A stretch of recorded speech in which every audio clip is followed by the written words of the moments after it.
En tant que scène conventionnée Art Enfant Jeunesse, nous travaillons a priori pour un public scolaire, d'enfants à partir de la crèche. Et après la première crise sanitaire de 2020, le PGI nous a proposé de travailler à l'accompagnement d'un festival, Epadons-nous, et d'aller dans les établissements pour faire des propositions de spectacles qui sont habituellement identifiés jeunes publics avec des contraintes que l'on a pensé être adaptées également à ce public. C'est-à-dire des spectacles qui tiennent compte d'un texte, d'une durée, d'une capacité de concentration et qui donnent à voir une production de spectacles faite par des professionnels en direction de publics variés, avec ensuite un accompagnement qui se prolonge par des ateliers de pratique avec une plasticienne, avec un travail d'accompagnement des accompagnants, c'est-à-dire de formation de temps professionnel, et de pouvoir, lorsqu'on le peut, avoir également des expositions qui mettent en valeur les créations et les productions réalisées par ce public et par leurs accompagnateurs. L'idée est de pouvoir à terme créer une passerelle, un lien intergénérationnel entre ce public premier que nous avons, qui est celui des enfants, mais également ce public désormais qu'on considère comme le nôtre, celui des plus âgés.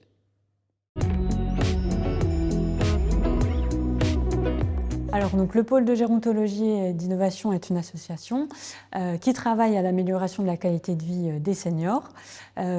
Pour aboutir à ce fait, on travaille notamment à la lutte contre l'isolement des seniors et de façon innovante. Donc aujourd'hui, on peut interpeller nos partenaires, donc parmi les 70 membres adhérents au PGI, et puis travailler avec photographes, biographes par exemple. C'était le cas dans le cadre de l'exposition EDME, où ces professionnels ont pu rencontrer des seniors et par le biais de la photographie et de la biographie, ont pu être valorisés, travailler leur estime de soi, et puis on a pu ensemble aboutir à une exposition qui est aujourd'hui un vrai outil vecteur de lutte contre l'isolement des seniors et qui permet aussi de valoriser, de parler et de faire reconnaître le statut des aidants aujourd'hui.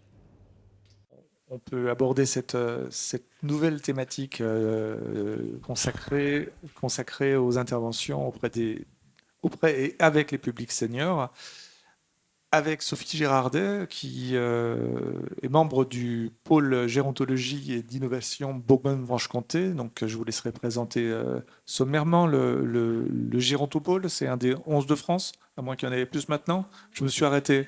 Non, il y a 3 en devenir. Donc, je suis presque à la... Voilà, je savais que c'était 11 et 12 potentiellement, mais 9 actuellement. Donc, voilà, il y en a nettement moins que de régions, malgré la réforme des régions. Et c'est un des plus anciens de France, à ma connaissance, qui opère entre Besançon et Dijon. Avec le siège à Besançon. Oui. Non, à Besançon. Voilà. Catherine Nozet, vous êtes administratrice de Côté Court. Côté Court, c'est une scène conventionnée. Alors, je vous laisserai expliciter, mais conventionnée au départ sur un focus plutôt jeunesse, si je ne me trompe pas. Et puis, donc, ce qui peut surprendre quand on aborde une thématique senior. Mais depuis quelque temps, vous vous êtes ouvert à d'autres publics, et notamment le public senior, en particulier sur des interventions en EHPAD, mais pas que. Donc je vous laisserai développer vos ambitions. Yannick Pouget encore là. Non, il est parti, donc j'ai le droit de dire ambition à nouveau. Voilà, donc je vous laisserai expliciter comment on passe d'un public jeunesse et comment, non pas on passe, mais peut-être on peut faire les deux et quels intérêts à la fois dans notre démarche artistique et puis en même temps dans l'échange, le travail, parce que il n'y a pas qu'une question de représentation théâtrale, il y a aussi tout un travail en amont. On en revient toujours à tout ce qu'il y a autour du geste culturel, en amont et en aval, à la fois avec les publics, mais aussi avec l'environnement des publics, notamment dans le cadre de certains établissements. Et puis, Corinne Lorton, on vous a vu déjà dans une vidéo à laquelle vous avez bien voulu participer en promotion de l'indissociable, et vous étiez particulièrement éloquente. Vous êtes une de nos collègues du CCAS, vous êtes en charge de la mission animation Interage. Et je vous laisserai développer ça, puisque je ne vais pas prendre plus de temps et je vous laisse la parole en premier. Bonjour à tous, donc je suis Sophie Girardet, je suis responsable de projet de prévention et parcours donc au pôle de gérontologie et d'innovation. Voilà, donc je vois des froncements de sourcils. Alors pour présenter très brièvement le PGI, je vais préciser qu'en fait on est donc en effet un des 9 gérontopôles en place aujourd'hui en métropole. On travaille en fait à l'amélioration de la qualité de vie des seniors aujourd'hui. Et en fait, on travaille donc sur la question en fait du vieillissement, le vieillissement, le vieillissement dans la société et le vieillissement des personnes. Et notre cœur des métiers, c'est travailler ce vieillissement à travers différentes disciplines et via une approche multidimensionnelle. Donc c'est ça, voilà notre spécificité. Et dans PGI, il y a aussi le I de innovation. En fait, dans tous nos projets, ce qu'on essaye de faire, c'est de mettre en lien donc, différents acteurs, différents membres, différents partenaires. Donc au PGI, on a plus de 70 membres qui adhèrent à l'association. Voilà, des structures qui travaillent dans des champs qui ne touchent pas forcément directement la personne âgée, mais qui ont un intérêt, qui ont envie de travailler sur des résolutions de solutions, sur la thématique de la personne âgée. On a donc 2 axes de travail, un axe donc recherche, innovation, développement économique, où on peut être amené à réaliser des études, des évaluations donc sur la thématique du vieillissement. Et puis on a un axe transfert de compétences, partage de bonnes pratiques et formation, où on est amené à réaliser un certain nombre d'actions, et notamment des actions de plus en plus régulièrement en lien avec la culture et l'art. Donc le sujet de cette journée aujourd'hui. Est-ce que je poursuis sur les actions? Ok. Donc voilà, ces dernières années, on a pu déployer plusieurs actions. Qui avait pour centre donc les personnes âgées, mais aussi l'art, la culture. Donc la première action sur laquelle je souhaiterais parler, donc c'est l'action défilé.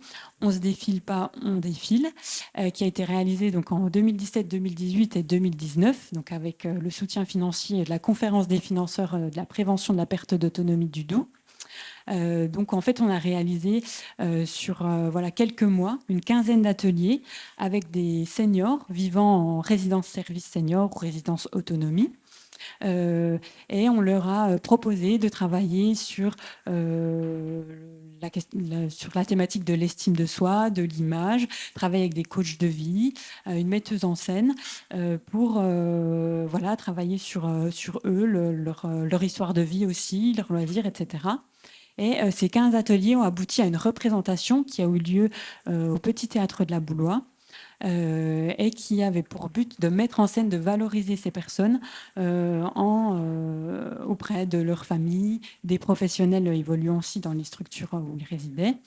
Donc l'objectif de cette action, c'était de les valoriser, de leur prouver, de leur redonner confiance en eux et de leur prouver qu'ils étaient ils avaient encore toute la possibilité d'avoir une pratique culturelle, de bénéficier aussi d'expertise professionnelle dans leur pratique, dans leur loisir. Donc c'est une première action qui a porté ses fruits, parce que les années qui ont suivi dans ces résidences autonomie, il y a des ateliers qui ont été mis en place, il y a des professionnels, des artistes qui ont pu les accompagner sur via divers moyens. Donc voilà, c'est une première action qui a porté ses fruits et qui a vraiment pour but de travailler sur l'estime de soi des personnes âgées, mais aussi de lutter contre l'isolement des seniors qui vivent en lieu collectif, en résidence autonomie pour cette action-là, peuvent parfois se sentir isolés. Donc voilà, c'est une première action voilà, qui nous a amené à poursuivre et à développer encore d'autres projets auprès des seniors, comme c'est notre cœur de métier, mais plus particulièrement en lien avec l'art et la culture. On a réalisé en 2018, je crois, une exposition qui s'appelle Aider, aimer, donc qui circule encore régulièrement en Bourgogne-Franche-Comté auprès des structures qui le souhaitent, et qui avait pour objectif en fait de valoriser les aidants. Donc les aidants, ce sont des personnes qui accompagnent au quotidien pour les actes de la vie essentielle une personne aidée qui est fragilisée pour une raison ou une autre. C'est des personnes, enfin c'est un statut, une mission qui est de plus en plus connue et reconnue, mais voilà, c'est parce qu'il y a beaucoup de travail au niveau des associations, de l'État, etc. Et nous, en 2018, grâce à des financements du plan national contre les maladies neuroévolutives, on a réussi à travailler avec un photographe, donc Yves Petit, donc, qui a réalisé pas mal de travaux aussi, j'ai pu le voir, qui sont exposés au Cursal. Et avec Christelle Cuinet, biographe, pour réaliser des portraits, donc photos, mais aussi d'histoire de vie, qui avaient pour objectif donc, de valoriser ces profils, ces aidants qui évoluent auprès des personnes âgées. Donc la photographie, voilà, on en a parlé, je crois aussi auparavant, c'est aussi un vecteur, enfin, un moyen qui fonctionne vraiment bien pour lutter aussi contre l'isolement des individus et puis qui travaille aussi à la valorisation des personnes âgées.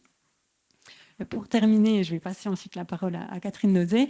Une des dernières actions encore tout actuelles sur laquelle on travaille, donc c'est le festival Épadons-nous. Donc je ne sais pas si vous en avez entendu parler. Voilà, ça fait depuis 2020, donc il est en place en Bourgogne-Franche-Comté.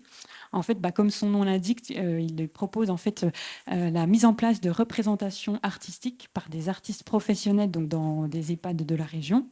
Donc, on a pu réaliser 57 dates depuis 2020.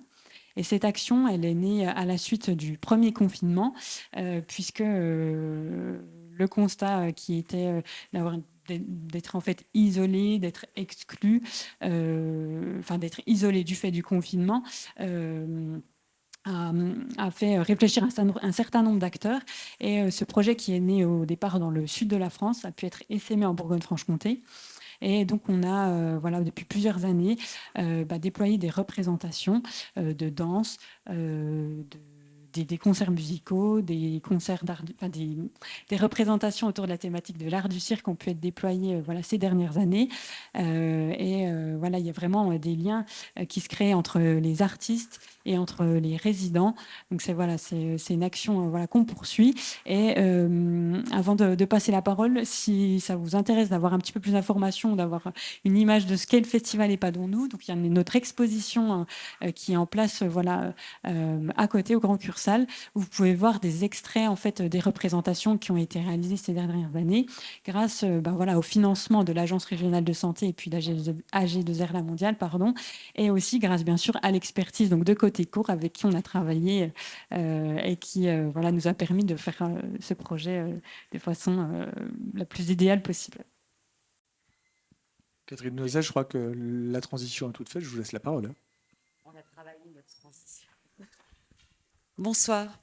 Effectivement, le travail avec le PGI a été un bon prétexte pour Côté Court pour démarrer en parallèle de son travail en tant que scène conventionnée d'intérêt national art enfance jeunesse autour d'un public qu'on peut estimer être extrêmement différent de celui auquel Côté Court s'adresse habituellement, c'est-à-dire un public aussi bien de la petite enfance, de l'école, des collégiens et des lycéens. Et pourtant, le parallèle s'est fait de façon très naturelle puisque c'était la possibilité de faire des propositions de spectacles dans des lieux qui ne sont pas forcément équipés puisque le travail de Côté Court, au départ, c'est d'être une scène itinérante et d'aller au plus près des publics sur des territoires ruraux où il n'y a pas forcément d'équipement culturel, où il n'y a pas forcément de salles adaptées à l'accueil de spectacles de compagnies professionnelles.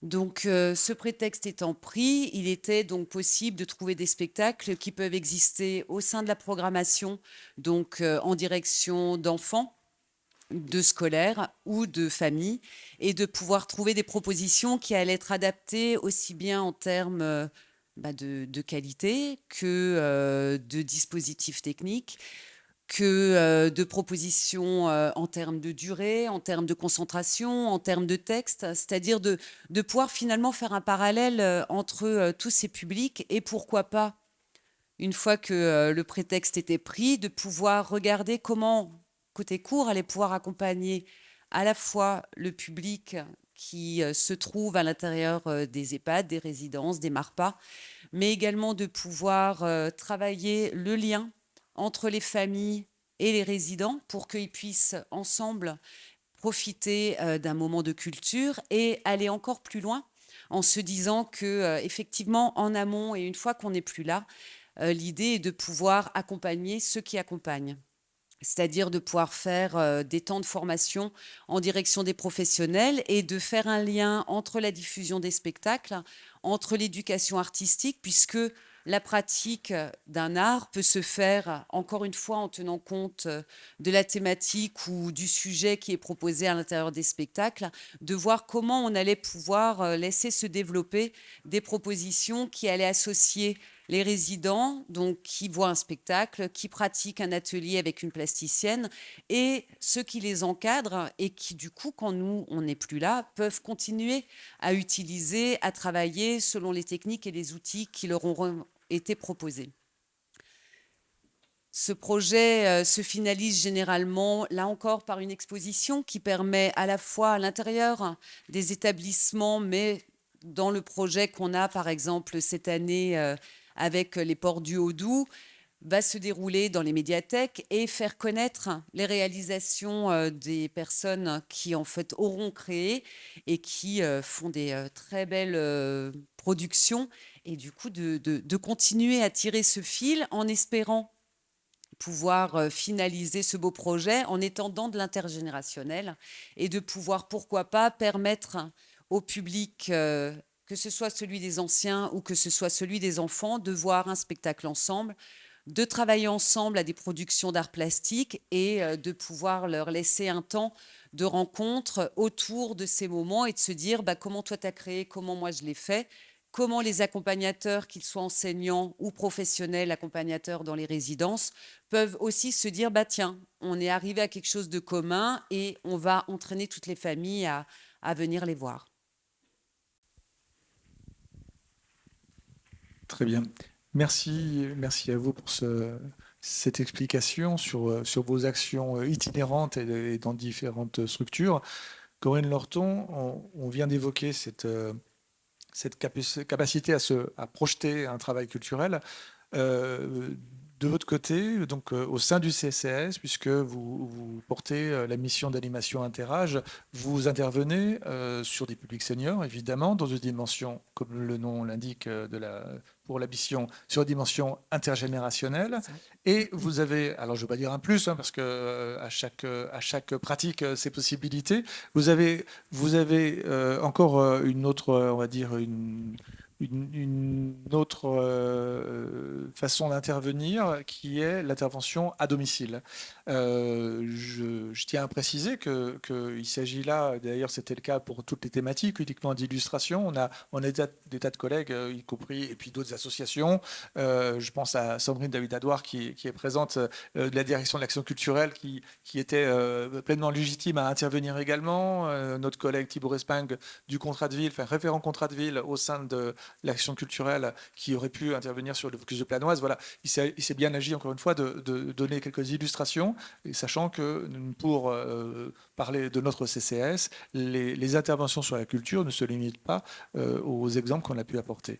Mais donc, j'en reviens à vous et à votre action spécifique. Est-ce que vous pouvez nous en dire un peu plus ? Oui, alors je vais quand même commencer par vous présenter le service, la mission Animation Interage, parce que c'est un tout jeune service voilà, qui est né d'un parcours. C'était une mission intergénérationnelle avant, et avec vraiment cette notion d'animation, avec l'arrivée de 2 animateurs. Et on s'adresse effectivement à un public senior, mais pas que, puisque une des volontés de la municipalité, c'est de travailler en intergénérationnel, c'est le vivre ensemble. Et voilà, quelque chose d'important aujourd'hui. Donc, ce service comporte 3 animateurs, 2 aides-animateurs, dont une animatrice qui est dédiée plus particulièrement aux résidences autonomie. Pour vous dire qu'on a un champ d'intervention assez diverses et des formes d'intervention également diverses. Parce que comme disait Samuel, à la fois on intervient sur des actions collectives, mais également sur ce qui est un peu plus, je dirais un peu différent. On va aussi au domicile des personnes parce qu'on sait que les plus isolés sont souvent ceux qui ne peuvent plus sortir de chez eux et que peu de services ont la possibilité d'intervenir. Et c'est d'amener vraiment des actions et notamment des actions culturelles parce que pour nous, tout ce qui tourne autour de la culture, c'est à la fois un moyen de communication, c'est un vecteur aussi, c'est quelque chose qui réveille l'imaginaire, c'est quelque chose qui donne des envies, c'est des supports merveilleux pour échanger, pour découvrir. Et voilà, donc c'est pour nous un outil essentiel. Et je voulais aussi profiter de cette intervention parce qu'il s'est dit beaucoup de choses tout au long de l'après-midi, donc je ne voudrais pas faire de redites. Mais j'avais envie de faire un peu un focus aussi sur le maillage entre, parce qu'effectivement, on disait deux mondes, d'un côté la culture, de l'autre côté le social. Et je trouve que depuis des années, il y a un travail merveilleux qui est fait, notamment avec l'arrivée des médiateurs culturels. De vraiment que ça soit deux milieux qui ne soient pas étanches. Et on travaille depuis des années comme ça en collaboration.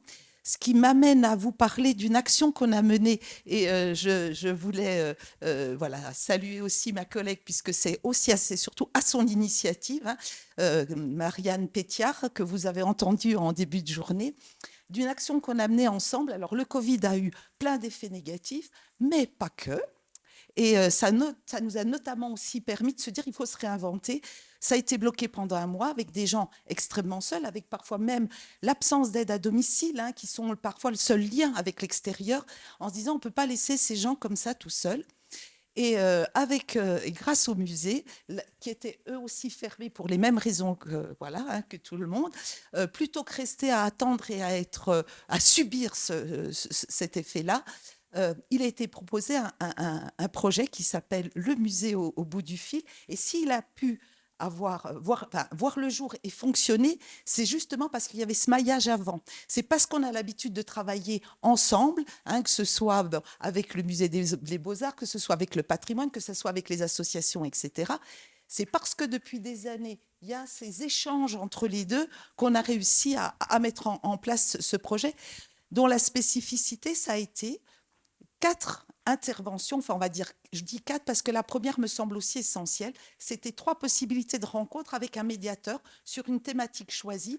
Et au préalable, puisque les gens ne se connaissaient pas, c'était de faire connaissance sur un premier entretien qui a été, je pense, aussi riche, tant pour les médiateurs que pour les gens du domicile. Apparemment, un médiateur qui a participé est présent parmi nous.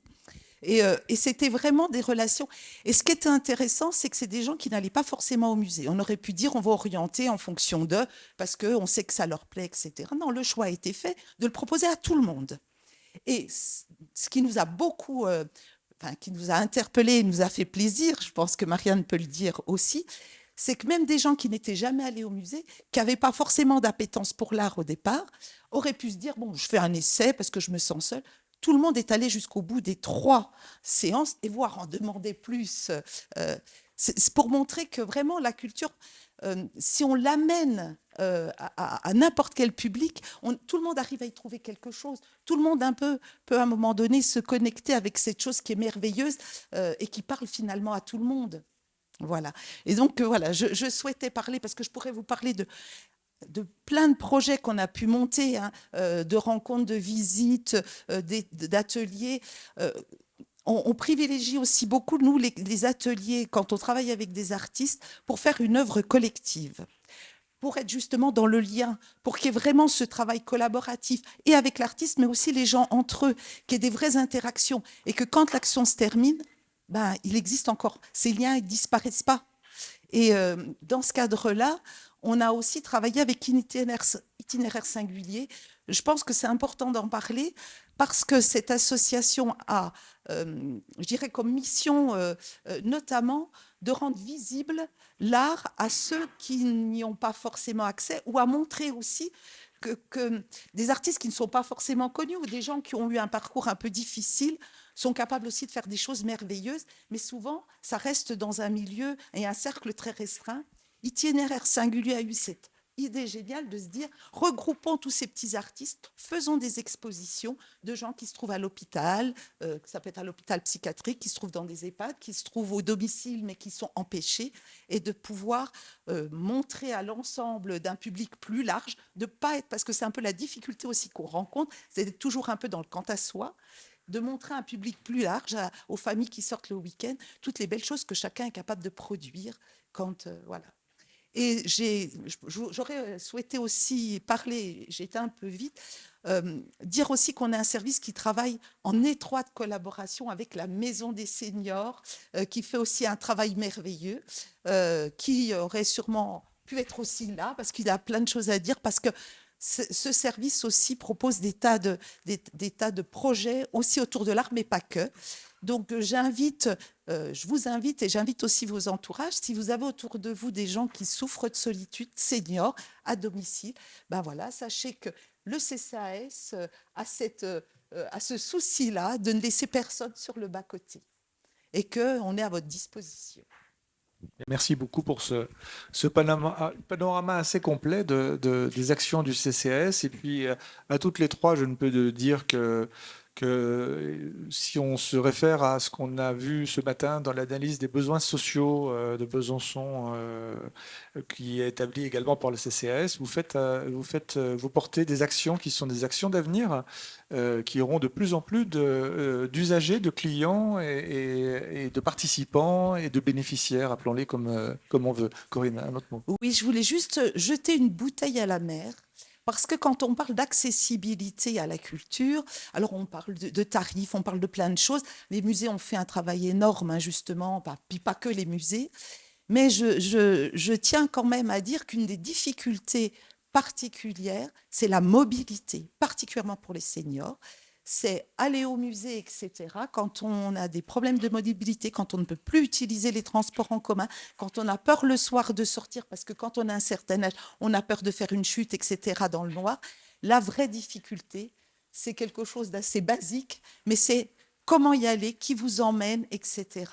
Et c'est aussi une des actions de nos services, mais on a des tout petits moyens. Donc quand je dis une bouteille à la main, parce que je pense qu'il y a une vraie réflexion à mener sur la question de l'accompagnement physique, purement physique, des gens dans les musées, au spectacle, au cinéma, que sais-je. Voilà, je suis désolée pour cette petite... Non, mais je peux que vous remercier parce que c'est une parfaite transition avec la thématique qui suit, puisqu'il s'agit bien d'accessibilité, pas uniquement physique, mais les intervenants que je vais appeler vont pouvoir nous exposer les problématiques, les avancées, les questions d'ordre technique et d'ouverture notamment à tous les types de handicap, mais aussi au public senior et à d'autres publics empêchés, parce qu'on peut être aussi réduit dans sa mobilité par des problématiques, qu'elles soient d'ordre psychologique ou simplement temporaire. Il suffit de se casser une jambe ou d'avoir un handicap tout à fait passager pour s'apercevoir des limites de l'accessibilité.